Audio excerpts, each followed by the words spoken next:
إن الحمد لله نحمده ونستعينه ونؤمن به ونتوكل عليه ونعوذ بالله من شرور أنفسنا ومن سيئات أعمالنا من يهده الله فلا مضل له ومن يضلل فلا هادي له وأشهد أن لا إله إلا الله وأشهد أن محمدا عبده ورسوله يا أيها الذين آمنوا اتقوا الله حق تقاته ولا تموتن إلا وأنتم مسلمون يا أيها الناس اتقوا ربكم الذي خلقكم من نفس واحدة وخلق منها زوجها وبث منهما رجالا كثيرا ونساء واتقوا الله الذي تساءلون به والأرحام إن الله كان عليكم رقيبا يا أيها الذين آمنوا اتقوا الله وقولوا قولا سديدا يصلح لكم أعمالكم ويغفر لكم ذنوبكم ومن يطع الله ورسوله فقد فاز فوزا عظيما أما بعد فإن أصدق الحديث كتاب الله وأحسن الهدي هدي محمد صلى الله عليه وسلم وشر الأمور محدثاتها وكل محدثة بدعة وكل بدعة ضلالة وكل ضلالة في النار فأعوذ بالله السميع العليم من الشيطان الرجيم وإنك لعلى خلق عظيم۔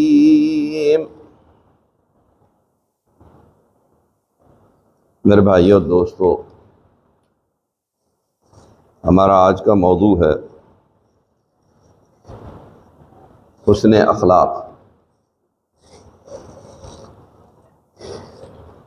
یہ بات پیش نظر رہنی چاہیے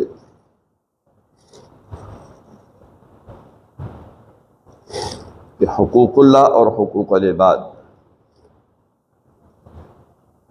یہ دو برابر حق ادا کرنا ہر شخص پر لازم اور ضروری ہے۔ جب اللہ کے حقوق بھی ادا ہوں گے اور بندوں کے حقوق بھی ادا ہوں گے تو یہ انسان کامل مومن قرار پائے گا۔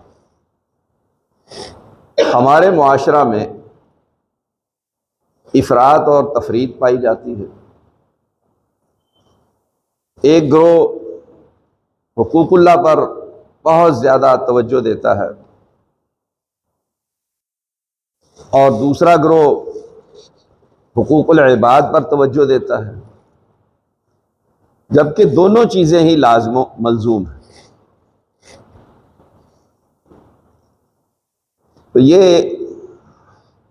اہم ترین معاملہ ہے حسن اخلاق۔ نبی صلی اللہ علیہ وآلہ وسلم کے متعلق اللہ تبارک و تعالیٰ نے ارشاد فرمایا وَإِنَّكَ لَعَلَىٰ خُلُقٍ عَظِيمٍ، یقیناً آپ عظیم اخلاق کے مالک ہیں۔ ام المومنین اما عائشہ رضی اللہ تعالی عنہا سے نبی اکرم صلی اللہ علیہ وآلہ وسلم کے اخلاق کے متعلق سوال ہوا تو فرمایا کہ آپ صلی اللہ علیہ وآلہ وسلم کے اخلاق قرآن ہے، قرآن پڑھو، جو کچھ قرآن مجید بیان کرتا ہے، جو جو اوصاف اور خوبیاں قرآن مجید نے بیان کی ہیں، وہ تمام تر خوبیاں اور اوصاف نبی اکرم صلی اللہ علیہ وآلہ وسلم کے اندر موجود ہیں۔ اور پھر نبی اکرم صلی اللہ علیہ وآلہ وسلم نے بذات خود حسن اخلاق کی جو تعلیم دی، اس کا عملی مظاہرہ کیا، قول اور فعل کے ساتھ آپ علیہ الصلاۃ والسلام نے جو نمونہ پیش کیا، اس کے متعلق چند ایک باتیں آپ کے گوش گزار کرتے ہیں۔ انس رضی اللہ تعالیٰ عنہ راوی ہیں، فرماتے ہیں کہ کان رسول اللہ صلی اللہ علیہ وسلم احسن الناس خلقا، کہ نبی اکرم صلی اللہ علیہ وآلہ وسلم لوگوں میں سے سب سے زیادہ اچھے اخلاق کے مالک۔ یہ حدیث صحیح بخاری اور صحیح مسلم۔ یہ بیان کرنے والا شخص کون ہے؟ یہ آپ علیہ الصلاۃ والسلام کا خادم۔ جب نبی صلی اللہ علیہ وآلہ وسلم مدینہ تشریف لائے تو ان کی والدہ نے انہیں نبی صلی اللہ علیہ وسلم کی خدمت میں پیش کیا اور کہا کہ اللہ کے رسول صلی اللہ علیہ وسلم یہ آپ کا خادم ہے، وقف کر دیا ان کو آپ کی خدمت کے لیے۔ کہتے ہیں کہ جب آپ علیہ الصلاۃ والسلام مدینہ تشریف لائے، میری عمر اس وقت 10 سال تھی۔ جب آپ دنیا سے کوچ کر گئے اس وقت عمر 20 سال تھی۔ اس بات کا آپ کو بخوبی علم ہوگا کہ آپ کے ملازم، آپ کے ساتھ کام کرنے والے، آپ کے ماتحت کام کرنے والے لوگ آپ کے قول اور فعل کا، آپ کے اٹھنے بیٹھنے کا، آپ کے معاملات کا بغور جائزہ لیتے ہیں، بڑی ہی باریک بینی کے ساتھ وہ جج کرتے ہیں، اور جس شخص کے ملازم اس بات کی گواہی دیں کہ یہ شخص سچا ہے، یہ بددیانت نہیں ہے، یہ خائن نہیں ہے، یہ حسن اخلاق کا مالک ہے، یہ لوگوں کے ساتھ دھوکہ اور فراڈ نہیں کرتا، اس کا مطلب یہ ہے کہ یہ شخص اچھا ہے۔ یہ ہماری اپنی زندگی کا تجربہ اور مشاہدہ ہے، اور میں نے یہ چیزیں نوٹ کی ہیں کہ ملازمین اس قدر گہری نظر سے ان چیزوں کا جائزہ لیتے ہیں کہ اس انداز سے میں اور آپ کسی کا جائزہ نہیں لے سکتے۔ تو یہ بات کہنے والے انس رضی اللہ تعالیٰ عنہ خادم رسول بیان کرتے ہیں۔ اسی طرح سے صحیح بخاری اور صحیح مسلم میں ان سے ہی دوسری روایت ہے، کہتے ہیں کہ میں 10 برس رسول اللہ صلی اللہ علیہ وآلہ وسلم کی خدمت میں رہا۔ آپ علیہ الصلاۃ والسلام نے اس دورانیہ میں کبھی مجھے یہ نہیں کہا کہ تجھے یہ کام کرنے کا حکم دیا تھا، تو نے یہ کام کیوں نہیں کیا، تجھے اس کام سے روکا تھا، تو نے یہ کام کیوں کیا۔ کبھی زندگی میں آپ علیہ الصلاۃ والسلام نے مجھے یہ بات نہیں کی۔ اس قدر اعلی اخلاق کی مالک ہستی، اس کی ذرا تعلیمات دیکھیے۔ نواس بن سمعان رضی اللہ تعالی عنہ بیان کرتے ہیں، صحیح مسلم کی حدیث ہے کہ سألت رسول اللہ صلی اللہ علیہ وسلم عن البر والاثم، کہ میں نے رسول اللہ صلی اللہ علیہ وآلہ وسلم سے نیکی اور گناہ کے متعلق سوال کیے. فقال البر حسن الخلق، تو آپ نے فرمایا نیکی حسن اخلاق ہے، اچھے اخلاق، اچھی عادات، اچھے معاملات، یہ نیکی ہے. ہم نیکی صرف نماز پڑھنا، ذکر اذکار کرنا، صدقہ و خیرات کرنا اس کو سمجھتے ہیں. نہیں میرے بھائی اور دوست، اچھا کلمہ زبان سے کہنا، اچھا رویہ اختیار کرنا، خندہ پیشانی سے پیش آنا، یہ ساری چیزیں نیکی بھی ہیں اور حسن اخلاق بھی. والاثم، اور گناہ، ما حاک فی نفسک، تیرے دل میں جس بات کا کھٹکا ہو تو گناہ ہے. وَكَرِهْتَ أَن يَطَّلِعَ عَلَيْهِ النَّاسُ، اور تو اس بات ناپسند کرے، یہ بات تجھ پہ ناگوار گزرے کہ لوگوں کو اس بات کا علم ہو جائے، یہ گناہ ہے. اب آپ سوچئے اور غور کیجئے کہ جو زندہ دل ہے، جس کا ضمیر زندہ ہے، روشن ہے، اس کا ضمیر اسے بتاتا ہے، سگنل دیتا ہے کہ نہیں بھائی یہ کام نہیں کرنا، یہ گناہ کا کام ہے. جس کا ضمیر مردہ ہو چکا ہے اسے تو کسی بات کا احساس ہی نہیں ہوتا. جس کا ہم مشاہدہ بذات خود آئے روز کرتے ہیں، اور ہمارے حکمران ان کا جو رویہ ہے ہمارے ساتھ، وہ کوئی ڈھکی چھپی بات نہیں ہے. اس کی مثال یوں سمجھ لیں کہ ایک شخص، اس کی قوت شامہ، سونگنے کی قوت بالکل ٹھیک ہے، تو وہ کسی بھی بدبودار جگہ سے گزرے گا اسے بدبو آئے گی، تعفن سے اس کی طبیعت خراب ہوگی. لیکن ایک شخص ہمہ وقت گندگی میں رہنے والا، جیسا کہ ہم یہ ہیروئن پینے والے، نشہ کرنے والے، وہ اپنی کمر پر گندگی اٹھائے، گندگی میں سے ہی وہ اپنی ضرورت کی چیزیں تلاش کر رہے ہوتے ہیں. اب ان کی قوت شامہ ختم ہو چکی ہے، گندگی کے ڈھیر پہ بیٹھے ہوئے ہیں، ان کو نہ بدبو آتی ہے نہ ان کو کوئی احساس ہوتا ہے. یہی حالت مردہ ضمیر کی. تو جس کا ضمیر مردہ ہو جائے اس کو گناہ کا پتہ نہیں چلتا. جس کا ضمیر زندہ ہے اس کا ضمیر اسے سگنل دیتا ہے، بتاتا ہے کہ یہ کام نہیں کر سکتے، یہ کام غلط ہے. تو کیسی عظیم الشان تعلیم دی اور کس طریقے سے رہنمائی کی کہ ہر نیکی حسن اخلاق میں شامل ہے. عبداللہ بن عمرو بن عاص رضی اللہ تعالی عنہما سے روایت ہے، بخاری اور مسلم دونوں میں، فرماتے ہیں کہ لم یکن رسول اللہ صلی اللہ علیہ وسلم فاحشا ولا متفحشا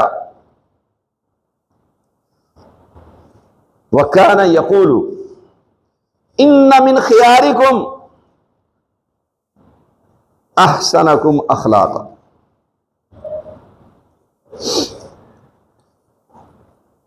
کہ نبی صلی اللہ علیہ وآلہ وسلم نہ تو بد زبان تھے اور نہ ہی بدتکلف، فحش اور ایسی گفتگو کرنے والے تھے. یعنی ایک عادت ہوتی ہے، ایک جان بوجھ کر کے انسان ایسا کام کرتا ہے. آپ دیکھتے ہیں کہ بعض لوگ ان کو عادت پڑ گئی گالی گلوچ کرنے، وہ بات بات پر گالی دیتے، جب ان کو توجہ دلائی جائے تو ان کو احساس ہی نہیں ہوتا. کہ ہم زبان سے کیا نکال رہے ہیں، کیا کچھ ادا کر رہے ہیں۔ جیسا کہ آپ دیکھتے ہیں معاشرہ میں لوگ لین دین میں دائیں اور بائیں ہاتھ کا کوئی فرق نہیں کرتے۔ آپ دائیں ہاتھ سے دیں، دائیں ہاتھ سے وصول کریں۔ جو شخص بائیں ہاتھ سے دیتا ہے آپ رک جائیں، یا آپ پیسے پکڑاتے ہیں دائیں ہاتھ سے تو وہ بائیں ہاتھ سے پکڑنے کی کوشش کرتا ہے، آپ پیچھے کر لیں تو چونکے گا۔ کیا بات ہے؟ آپ اسے بتائیں کہ بھی آپ غلط حرکت کر رہے ہیں، غلط کام کر رہے ہیں، شیطانی کام کر رہے ہیں، تو شرمندہ ہو جائے گا، پریشان ہو جائے گا۔ اسے احساس ہی نہیں ہے، دائیں اور بائیں کا وہ فرق ہی نہیں جانتا، کیونکہ اسے عادت پڑ چکی ہے۔ آپ نے اسے ٹوکا ہے، آپ نے روکا ہے، آپ نے سمجھایا ہے، تو اسے پتا چلا کہ میں یہ غلط کام کر رہا ہوں۔ عربوں کا تو انداز بہت مختلف ہے کہ کوئی شخص بائیں ہاتھ سے دے اور لے تو وہ کہتے انت مو مسلم، تو مسلمان نہیں ہے، یعنی تیری یہ حرکات، تیری یہ عادات مسلمانوں والی نہیں ہے، یہ مسلمانوں والا کام نہیں ہے۔ تو میں کبھی کبھی لوگوں کو توجہ دلاتا ہوں کہ اگر آپ اس معاشرہ میں ہوں تو آپ کو یہ الفاظ سننے کے لیے ملے تو اس طریقے سے زبان کا غلط استعمال بطور خاص اپنے ماتحتوں کے ساتھ، کمزوروں کے ساتھ، تگڑے کے ساتھ تو ہمارے رویے کچھ اور ہوتے ہیں۔ اور ویسے بھی غصہ اتنا سیاںا ہے کہ یہ کبھی تگڑے پہ نہیں آتا۔ یہ زبان اتنی سمجھدار ہے کہ کبھی اپنے سے تگڑے کے متعلق غلط استعمال نہیں ہوتا۔ یہ جب چلتی ہے غلط استعمال ہوتا ہے تو اپنے سے ماتحت اور کمزور کے متعلق اس کا غلط استعمال ہوتا ہے۔ تو نبی اکرم صلی اللہ علیہ وآلہ وسلم یہ صفت بیان کر رہے ہیں عبداللہ بن عمرو بن عاص رضی اللہ تعالی عنہما، اور پھر نبی صلی اللہ علیہ وآلہ وسلم کا فرمان نقل کرتے ہیں کہ تم میں سب سے بہتر، جو اخلاق میں تم میں سب سے بہتر ہے، یعنی جس کے اخلاق سب سے اچھے ہیں وہ تم میں سب سے بہتر ہیں۔ تو میرے بھائی اور دوست ذرا جائزہ لیں کہ میرے اور آپ کے اخلاق کیسے ہیں، ہمارے رویے کیسے ہیں، اور ہمارا طرز تکلم، طرز زندگی کیسا ہے۔ کیا ہم حسن اخلاق کے مالک ہیں یا اس سے محروم ہیں؟ یہ جائزہ لینے کی ضرورت ہے۔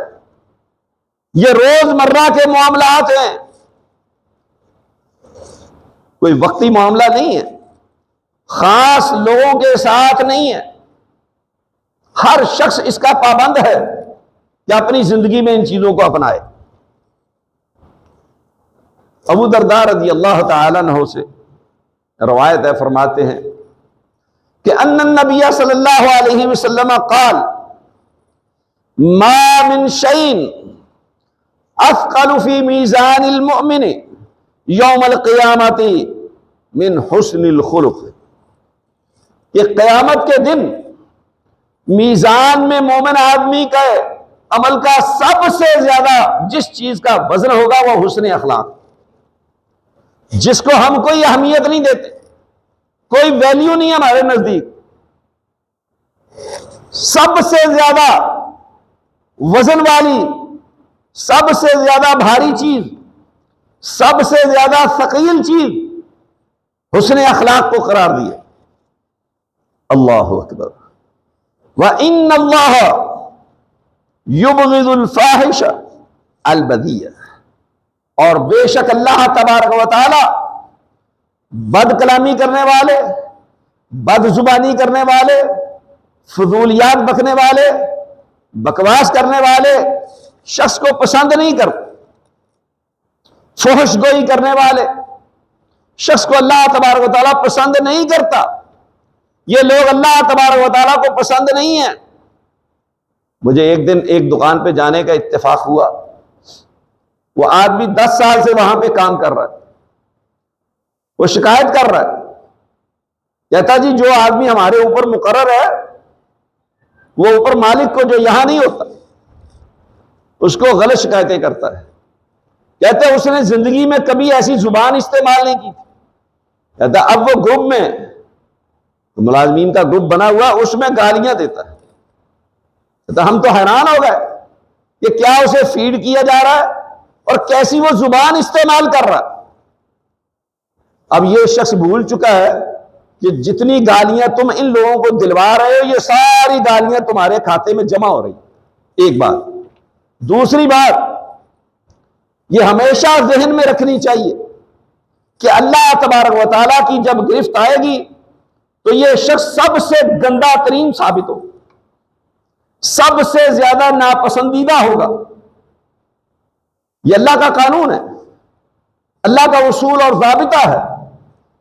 اس کے ہم نے زندگی میں بہت مشاہدے کیے. جو شخص کسی کو راضی کرنے کے لیے غلط رپورٹنگ کرتا ہے, جھوٹ بولتا ہے, اپنے نمبر بڑھانے کے لیے ایسے کام کرتا ہے, آخر ایک وقت آتا ہے کہ وہ شخص اس سے متنفر ہو جاتا ہے اور اس کی بددیانتی اور خیانت سامنے آ جاتی ہے. پھر وہ دنیا کو منہ دکھانے کے قابل نہیں ہوتا. یاد رکھیے, اچھی بات کہیں گے اچھا رزلٹ آئے گا, بری بات کہیں گے تو برا نتیجہ ہوگا. یہ تو کنفرم معاملہ ہے, کوئی دو رائے نہیں ہے اس میں. تو اپنی زبان کو ہمیشہ کنٹرول میں رکھے, غلط اس کا استعمال نہ کریں. اور اللہ کے بندو, نبی اکرم صلی اللہ علیہ وآلہ وسلم تو اپنی امت کو عظیم خوشخبری دے رہے ہیں.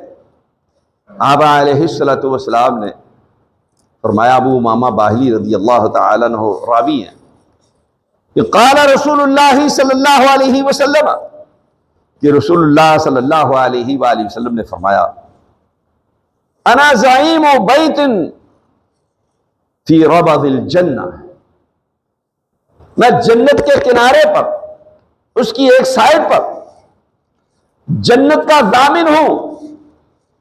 لمن ترک المراء وان کان محقا, کہ جو شخص حق پر ہونے کے باوجود جھگڑا چھوڑ دیتا.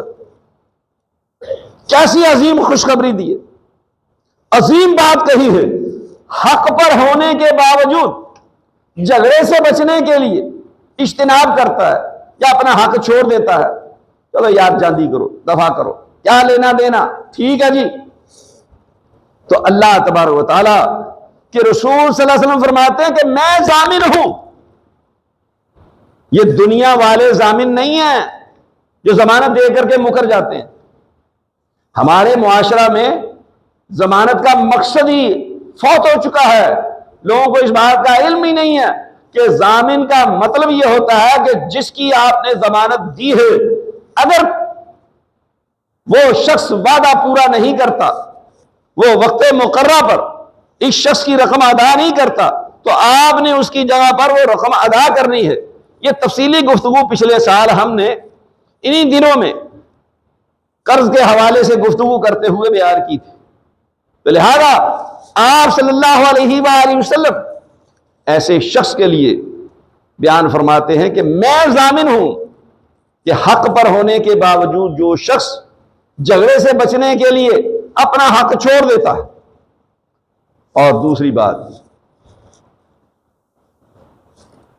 وَبَيْتٍ فِي وَسْطِ الْجَنَّةِ لِمَنْ تَرَكَ الْكَذِبَ وَإِنْ كَانَ مَازِحًا, اور اس شخص کے لیے بھی میں ضامن ہوں جنت کے درمیان گھر کا, جنت کے عین وسط میں, اس کے درمیان میں گھر کا ضامن ہوں جو شخص مذاق میں بھی جھوٹ بولنا چھوڑ دے. یعنی ویسے جھوٹ چھوڑ دے لیکن مذاق میں بھی جھوٹ نہ بولے. یہ بات آپ کو اچھی طرح سے معلوم ہے کہ رسول اللہ صلی اللہ علیہ وسلم کی دوسری حدیث سنن ابی داؤد میں بھی آپ نے 2 مرتبہ فرمایا, جس شخص نے مذاق میں جھوٹ بولا 2 مرتبہ فرمایا ہلاک ہو گیا، تباہ ہو گیا، برباد ہو گیا، کہ جائے کہ ویسے انسان جھوٹ بولے۔ اور یہ بات تو آپ کو اچھی طرح سے معلوم ہے کہ یہ جھوٹ بولنا کس کی صفت ہے؟ یہ منافق کی علامت اس کی صفت ہے، مومن کی علامت نہیں ہے، یہ مومن کی صفات نہیں ہے۔ اللہ اکبر۔ وَبَيْتٍ فِي أَعْلَى الْجَنَّةِ لِمَنْ حَسُنَ خُلُقُهُ۔ اور میں ضامن ہوں سب سے اعلیٰ جنت کا، سب سے اعلیٰ جنت میں گھر کا میں ضامن ہوں اس شخص کے لیے جس کے اخلاق اچھے ہیں۔ حسن اخلاق والا ان سب سے اعلیٰ عرفہ درجات میں ہوگا، سب سے اعلیٰ جنت میں ہوگا۔ یہ کون بیان کر رہے ہیں؟ یہ اللہ کے رسول صلی اللہ علیہ وآلہ وسلم فرما رہے ہیں۔ سنن ابی داؤد کی حدیث ہے اور سند اس کی بالکل صحیح ہے۔ تو آپ سوچئے اور غور کیجئے کہ کیا نبی صلی اللہ علیہ وآلہ وسلم آفاقی اور عالمگیر تعلیمات کہ انسان اپنی زندگی میں ایسے نقوش چھوڑ کر کے جائے کہ اس کے جانے کے بعد لوگ اس کا تذکرہ کریں۔ صوفی عائش صاحب فوت ہوئے، ہم ان کی نماز جنازہ کے لیے جا رہے تھے، راستے میں چلتے ہوئے ان کی نیکیاں، ان کا ذکر خیر شروع ہوا۔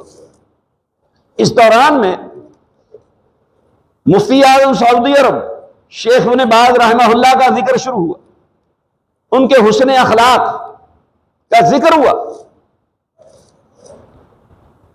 کہ ایک شخص غیر مسلم تھا، یورپ میں رہتا تھا، وہاں کی اس کی پیدائش تھی، وہ مسلمان ہو گیا۔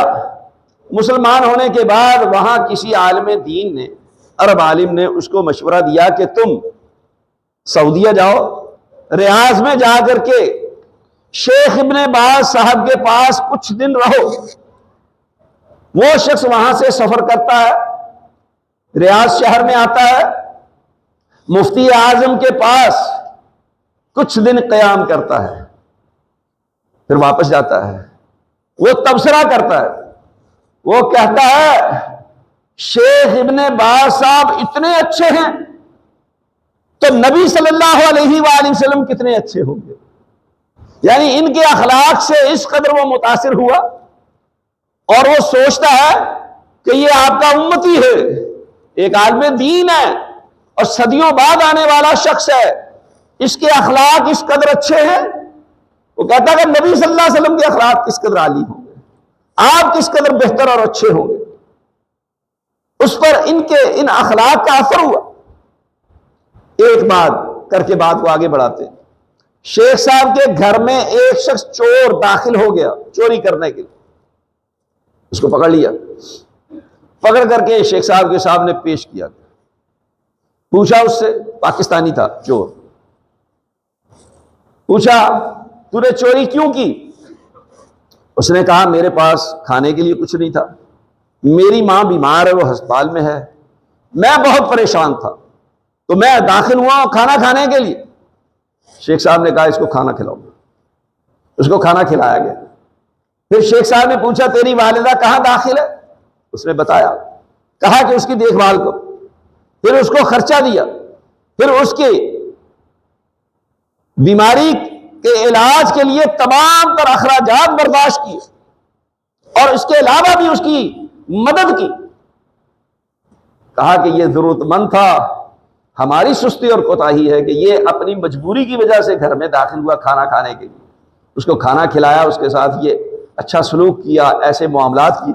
آپ مجھے بتائیں کہ اس شخص پر کیا اثرات مرتب ہو؟ اس کے دل میں شیخ صاحب کی محبت پیدا نہیں ہو؟ وہ ان کے گیت نہیں گائے گا؟ یہ بڑی لمبی داستان ہے علماء کہ اخلاق عالیہ کا تذکرہ شروع کر دیا جائے تو یہ ایک الگ داستان ہے۔ شیخ الاسلام مولانا ثناء اللہ منصری رحمہ اللہ کے متعلق جب بریلوی علماء نے فتویٰ دیا کہ اس کو قتل کر دیا جائے، کہا کہ جو ایک وہابی کو قتل کرے گا اس کو 100 کافر کو قتل کرنے کا ثواب ملے گا، وہ بندہ، اس نے باقاعدہ کمر بیگ اس کا نام تھا، خنجر تیار کیا، ٹوکا تیار کیا، وہ تانگے سے اتر رہے تھے ان کے سر پر، اس نے وار کیا، بڑا گہرا وار ہوا، پھر دوسرا وار کیا، اس نے گر گئے، ہسپتال چلے گئے، وہاں داخل ہو گئے۔ جب 2-3 دن کے بعد ہوش آیا، پتہ چلا، تو کہا میں نے اس کو معاف کیا۔ گورنمنٹ نے کہا کہ جی آپ نے معاف کر دیا، لیکن اس نے ہمارے قانون کی وائلیشن کی ہے، اس کو 4.5 سال کی سزا دے دی، قید بامشقت ہوئی۔ مولانا کو پتا چلا،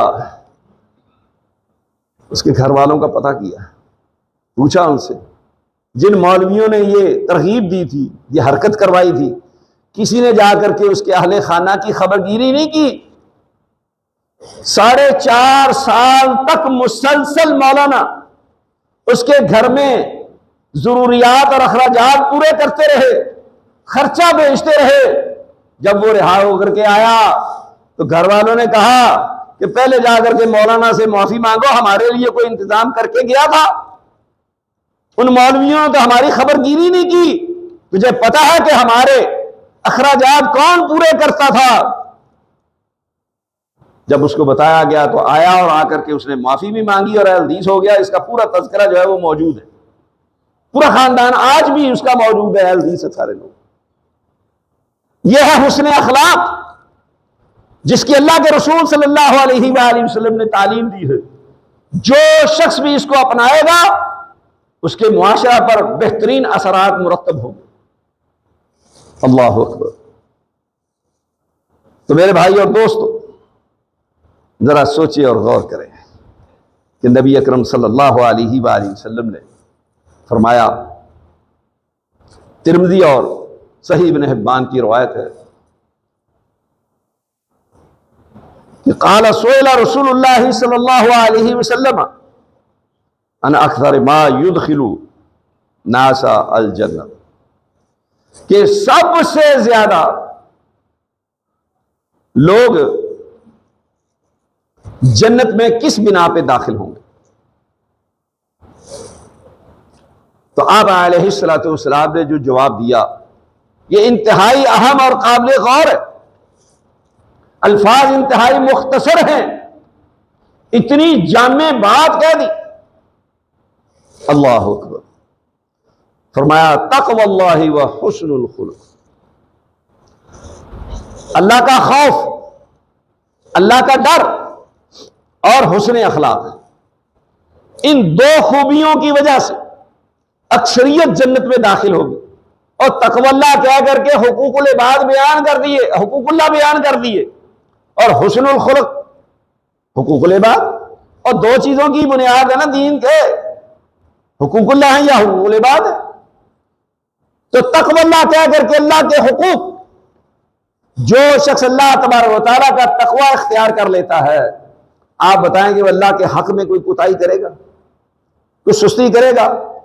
وہ فرائض ہوں یا واجبات ہوں، وہ سنن ہوں یا مستحبات ہوں، وہ حلال حرام کے معاملات ہوں، اللہ کا خوف دل میں موجود ہوگا تو انسان کوئی غلط کام نہیں کرے گا، جیسا کہ رسول اللہ صلی اللہ علیہ وآلہ وسلم نے ابو ذر غفاری اور معاذ بن جبل رضی اللہ تعالی عنہما کو کہا تھا، یا معاذ اتق اللہ حیثما کنت، معاذ جہاں کہیں بھی اللہ سے ڈرتے رہنا، اور وخالق الناس بخلق حسن، اور لوگوں کے ساتھ حسن اخلاق سے پیش آنا۔ پہلی بات میں اللہ کا حق بیان کر دیا کہ جہاں کہیں بھی ہو اللہ سے ڈرتے رہنا، اور دوسری بات میں لوگوں کے حقوق بیان کر دیا کہ لوگوں کے ساتھ حسن اخلاق سے پیش آنا، اچھا معاملہ کر، ان کے حقوق کی رعایت کر۔ تو اس میں آپ نے 2 باتیں بیان فرمائی کہ جنت میں کثرت سے جانے والے لوگ تقوی اللہ اور حسن اخلاق، اور پھر آپ علیہ الصلوۃ والسلام سے سوال کیا گیا، وَسُئِلَ عَنْ أَكْثَرِ مَا يُدْخِلُ النَّاسَ النَّارَ، سب سے زیادہ لوگ کس وجہ سے جہنم میں داخل ہوں گے؟ آگ میں سب سے زیادہ لوگ کس بنا پہ داخل کیے جائیں گے؟ اللہ اکبر۔ فقال الفم والفرج، یہ منہ اور شرمگاہ، ان دو کی وجہ سے کثرت سے لوگ جہنم میں داخل ہوں گے۔ صحیح بخاری کی حدیث ہے کہ آپ علیہ الصلوۃ والسلام نے ایک دن صحابہ سے مخاطب ہو کر کے کہا، من یضمن لی بین لحییہ و بین رجلیہ، کون شخص ہے جو مجھے دو جبڑوں کے درمیان اور دو ٹانگوں کے درمیان کی ضمانت دے؟ وَأَنَا أَضْمَنُ لَهُ الْجَنَّةَ، میں اس کو جنت کی ضمانت دیتا ہوں، اس پر جنت کی ضمانت ہے۔ ان دو چیزوں کی حفاظت کرنے سے اللہ کے رسول صلی اللہ علیہ وآلہ وسلم فرماتے ہیں کہ میں ایسے شخص کو جنت کی ضمانت دیتا ہوں۔ تو کثرت سے لوگ اللہ کے حق میں کوتاہی کرنے کی وجہ سے اور لوگوں کے ساتھ بد کلامی کرنے، غلط رویہ اختیار کرنے، جھوٹ بولنے، الزام لگانے، بہتان لگانے، لوگوں کو ایذا اور تکلیف پہنچانے کی وجہ سے جہنم میں جائیں۔ صحیح مسلم کی حدیث ہے کہ آپ علیہ الصلوۃ والسلام کے سامنے تذکرہ کیا گیا ایک عورت کا، کہا اللہ کے رسول صلی اللہ علیہ وسلم فلاں عورت فرض نمازیں بھی پڑھتی ہے، نفلی بھی پڑھتی ہے، زکوٰۃ بھی دیتی ہے، صدقہ و خیرات بھی کرتی ہے، اور فرضی روزے بھی رکھتی ہے، نفلی روزوں کا بھی اہتمام کرتی ہے، فرضی حج بھی کیا ہوا ہے اور نفلی عمرے بھی کرتی ہے، لیکن اس کے اوس پڑوس والے محلے دار اس کے شر سے، اس کی زبان سے اور اس کے ہاتھ سے محفوظ نہیں۔ رسول اللہ صلی اللہ علیہ وسلم نے فرمایا ہی فی النار، وہ جہنم میں۔ ذرا دیکھیں میں اور آپ ہمارے کاروباری معاملات میں، ہمارے اوس پڑوس میں، جہاں ہم رہ رہے ہیں اس رہائشی علاقہ میں، ہمارے پڑوسی کیا ہمارے شر سے، زبان سے اور ہاتھ سے محفوظ ہے؟ میں تو بڑا ہی حیران ہوتا ہوں، بڑا ہی تکلیف دہ معاملہ ہے کہ ہم ایک دوسرے کے پڑوس میں 30-40 سال سے رہ رہے ہیں، لیکن ہمیں ایک دوسرے پر اعتماد نہیں،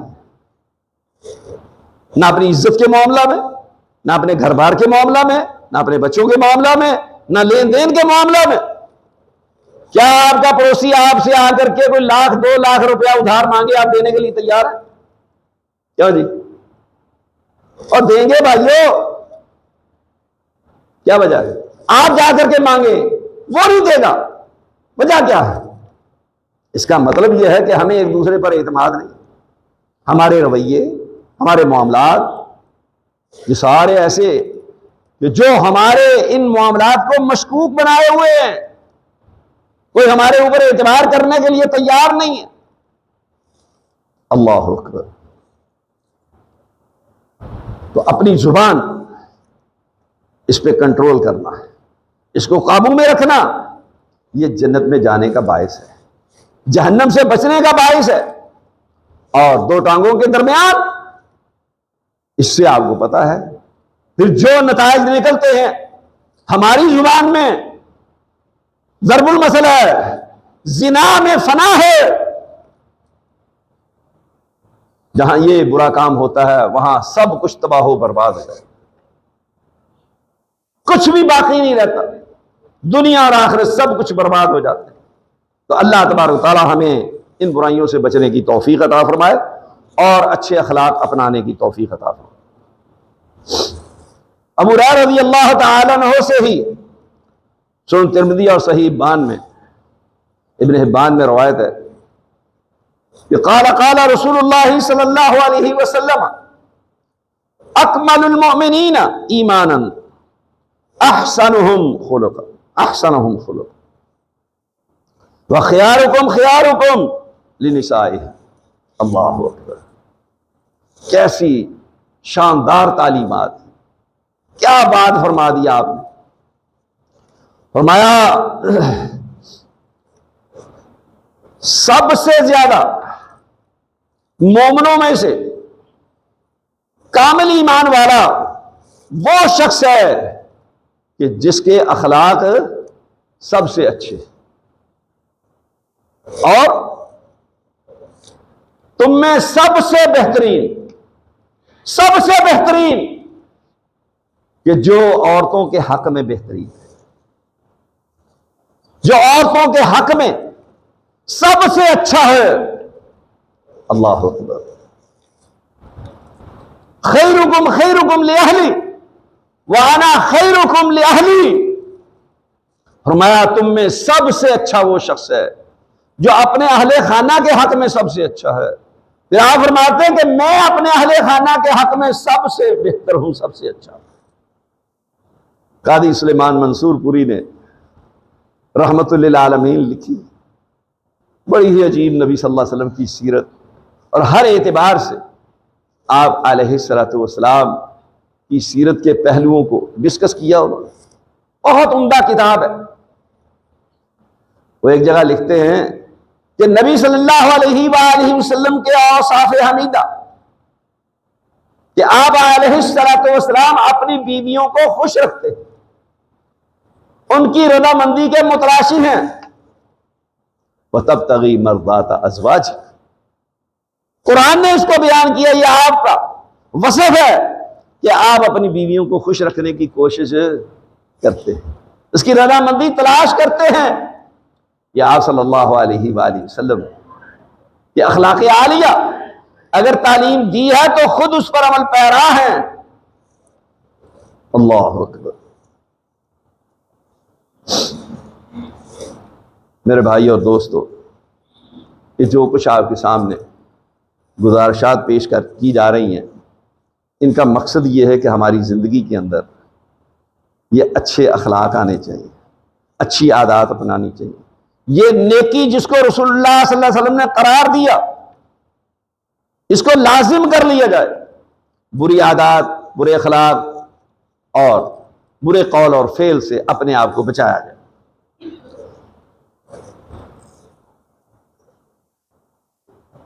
جابر رضی اللہ تعالی عنہ سے سنن ترمذی میں روایت ہے، وہ بیان کرتے ہیں کہ ان رسول اللہ صلی اللہ علیہ وسلم قال